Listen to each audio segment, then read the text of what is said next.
শেষ মুহূর্তের দোয়া। একজন যুবক সবসময় বলতো, সময় আছে, পরে তওবা করব। নামাজ পিছিয়ে দিত, দোয়া ভুলে যেত, আর ভাবতো আল্লাহ তো ক্ষমাশীল। একদিন হঠাৎ অসুস্থ হয়ে পড়ল সে, হাসপাতালে বিছানায় শুয়ে, চারপাশে শুধু সাদা দেয়াল আর অচেনা শব্দ। ডাক্তার বলল সময় খুব বেশি নেই। সেই মুহূর্তে তার চোখ দিয়ে অশ্রু ঝরতে লাগলো। কাঁপা কণ্ঠে বলল, হে আল্লাহ, আমি জানতাম, কিন্তু দেরি করেছি। সে হাত তুলতে পারছিল না, ঠোঁট কাঁপছিল, তবুও ফিসফিস করে বলল, আল্লাহুম্মা গফিরলি।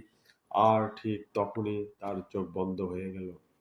বর্ণনায় এসেছে, আল্লাহ বান্দার তওবার দিকে এক কদম এগুলে তিনি এগিয়ে আসেন বহুগুণে। গল্পটা শুধু তার নয়, গল্পটা আমার আপনার। আজ যদি আমরা বেঁচে থাকি, তাহলে আজই ফিরে আসি।